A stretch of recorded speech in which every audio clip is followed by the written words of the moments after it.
pembimbing saya, yaitu Bapak Dr. Pokirahman DPD dan Bapak Salah Zulkifli.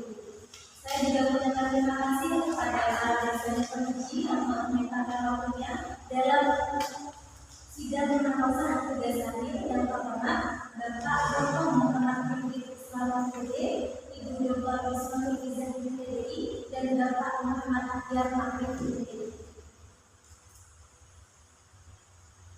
Perkenalkan, nama saya Nurul Komaria dengan NPM 211201200312 akan memaparkan hasil penelitian saya yang berjudul Manajemen Pendidikan Karakter Berbasis Core Values dalam Membentuk Kepribadian Siswa di MTS Misal Dasar Rasidani Kabupaten Probolinggo.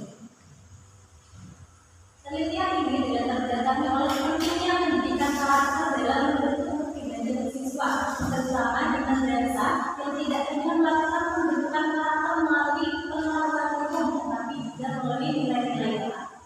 Di MTS Misal Dasar, nilai-nilai inti atau core values yang diterapkan yaitu religius, disiplin, tanggung jawab, dan keterlibatan sosial dilaksanakan berdasarkan kebiasaan, budaya sekolah, dan berbagai program kegiatan lainnya. Namun, dalam tahap pelaksanaannya terdapat beberapa tantangan seperti konsistensi penerapan nilai-nilai tersebut, kurangnya keterlibatan sebagian guru, dan evaluasi yang masih kurang tersebut. Oleh karena itu, penelitian ini bertujuan untuk menganalisis bagaimana manajemen pendidikan karakter berbasis core values dilaksanakan di madrasah ini dalam upaya membentuk kepribadian siswa. Tujuan penelitian dirumuskan berdasarkan rumusan masalah, yaitu untuk mengetahui perencanaan, implementasi, dan evaluasi pendidikan karakter berbasis core values dalam membentuk kepribadian siswa. Konsep dasar yang digunakan yaitu teori manajemen yang dikemukakan oleh George Capelli, di mana manajemen adalah proses pencapaian tujuan melalui perencanaan, pengorganisasian, pelaksanaan, dan pengawasan. Metode penelitian yang digunakan yaitu pendekatan kualitatif dengan jenis penelitian deskriptif, di mana menggunakan teknik pengumpulan data berdasarkan observasi, wawancara, dan dokumentasi, yang kemudian dianalisis menggunakan kondensasi data, penyajian data, dan penarikan kesimpulan. Teknik keabsahan temuan menggunakan triangulasi sumber dan triangulasi teknik. Baik, berikut merupakan perencanaan pendidikan karakter berbasis core values di MTS Misal Dasar dilaksanakan berdasarkan 3 tahapan. Yang pertama yaitu perencanaan awal, dilakukan dengan menyelesaikan visi misi madrasah dengan nilai-nilai yang akan dibentuk. Nilai-nilai seperti religius, disiplin, tanggung jawab, dan keterlibatan sosial yang akan menjadi dasar dalam penerapan tujuan. Kemudian dilakukan identifikasi alternatif, yaitu memilih program yang memungkinkan untuk diterapkan, seperti menjalankan program karakter, membiasakan sikap positif, dan kesadaran guru. Lalu diimplementasikan melalui 3 program kegiatan. Yang pertama, program pembiasaan karakter, seperti datang tepat waktu, menjaga kebersihan lingkungan, dan bersikap sopan melalui budaya sekolah, yaitu senyum, sapa, dan salam. Yang kedua yaitu program kegiatan khusus seperti gerakan selaku waktu dan hasil pembukaan, dan yang terakhir kegiatan ekstrakurikuler, pramuka, drum band, dan seni bela diri. Ketiga kegiatan tersebut bertujuan untuk menanamkan nilai religius, disiplin, dan tanggung jawab serta keterlibatan sosial dari siswa.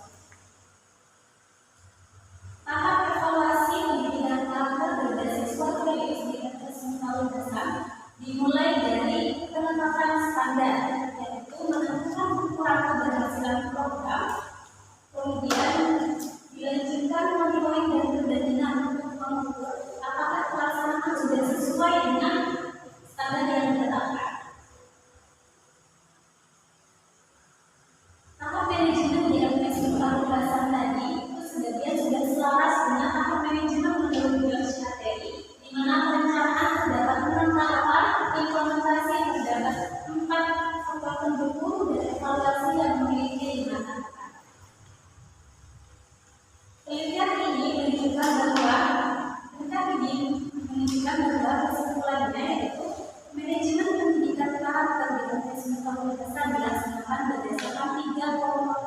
tahap pertama, yaitu perencanaan yang disusun berdasarkan visi-misi dan nilai inti, implementasi yang melalui program-program kegiatan, dan evaluasi yang dilakukan secara berkala, dilaksanakan dengan penerapan standar monitoring dan pendampingan.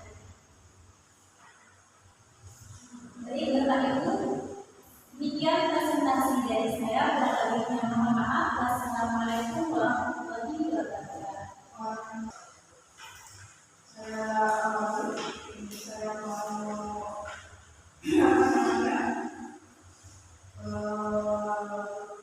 menanyakan dari hasil penelitian yang dilakukan di BPS kawasan Asia.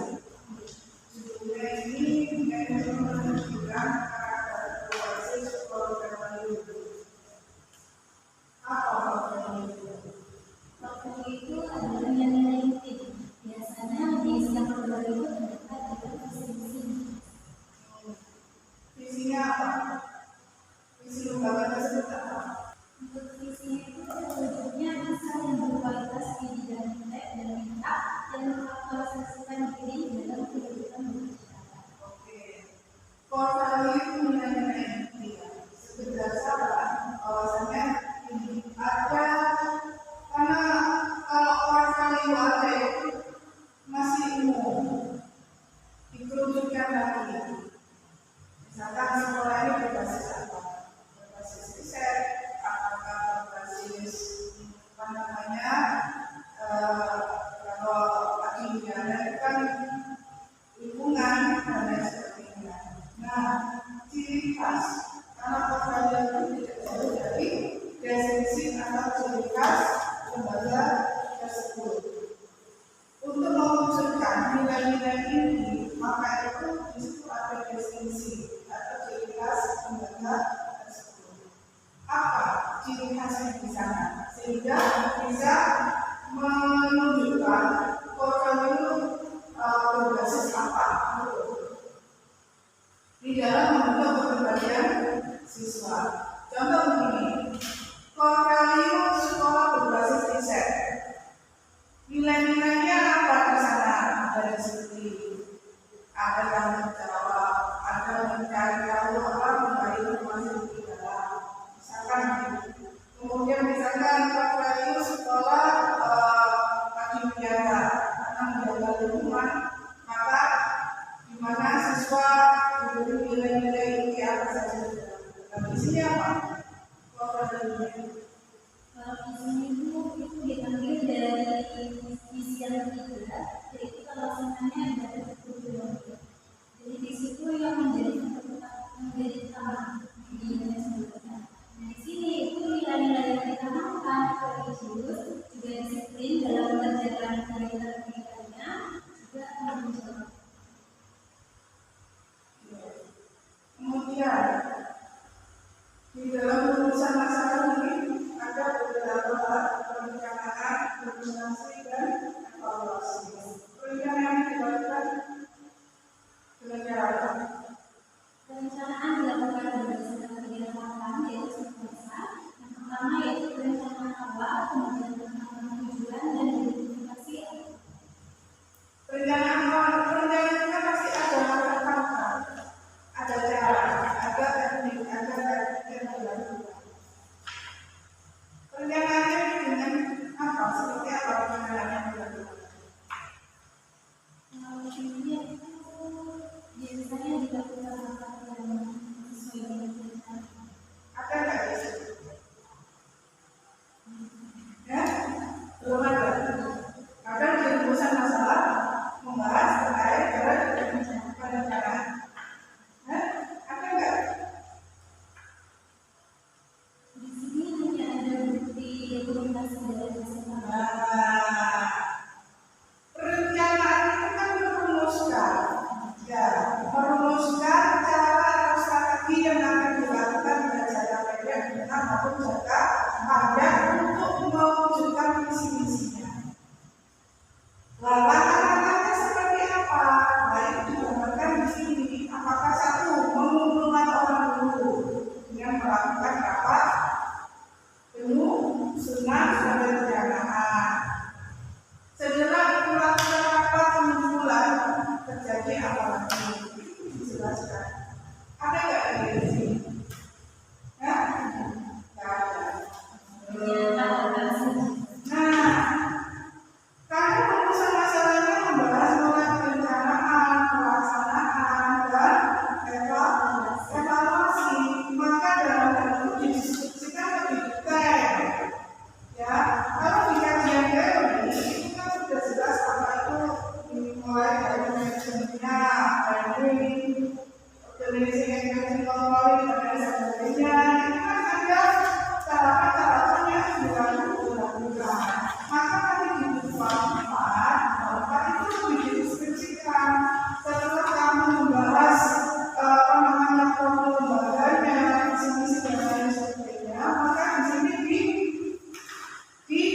kebiasaan juga beberapa satu waktu dan kemudian juga ada kegiatan ekstrakurikuler.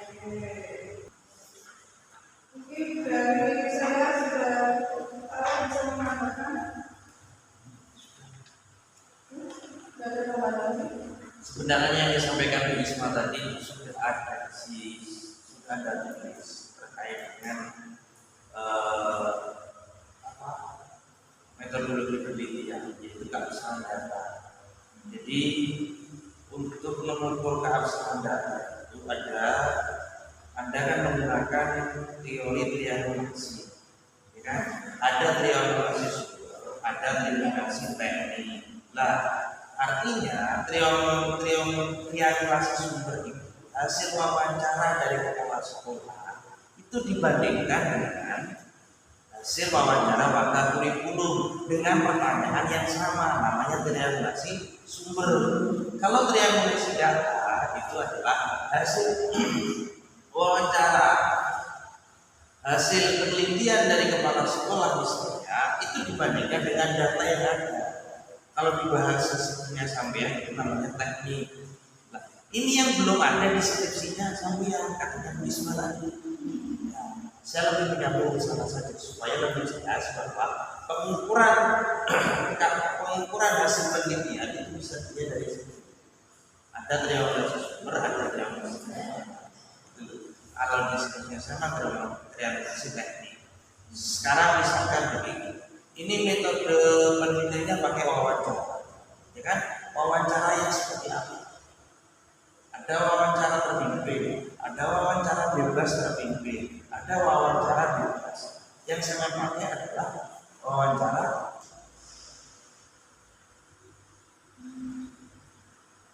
sepertinya kalau saya lihat itu adalah wawancara terpimpin.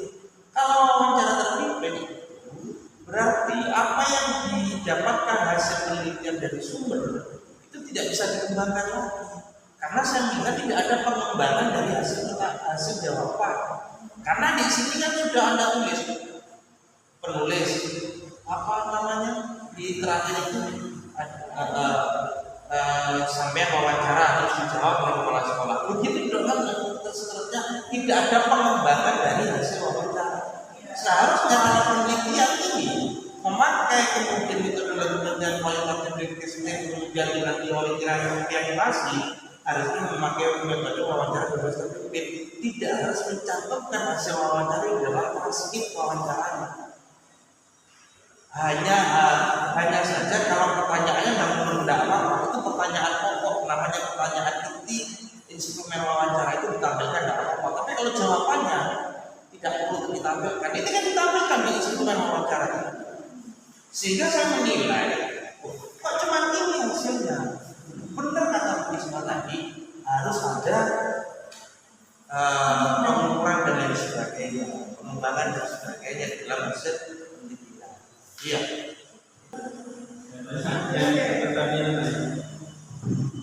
Kamu dapat istilah core value dari mana?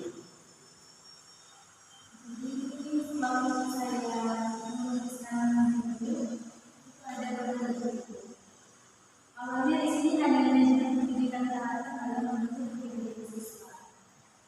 Kemudian saya ada juga dari prodi juga dari ini ada juga ada pembaruan dari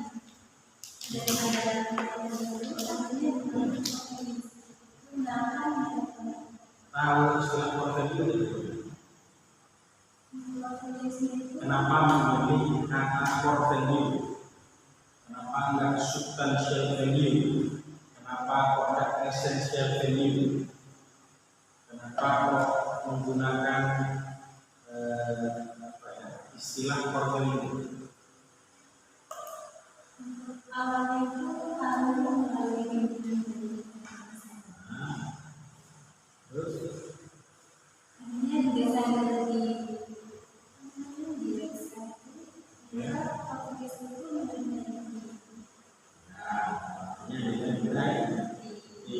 ada nggak di pembuatan bukunya menjelaskan secara spesifik teorinya core value? Dan kalau ada halaman berapa? Kalau nilai dari itu ada di halaman 27. Ambil grand teorinya siapa?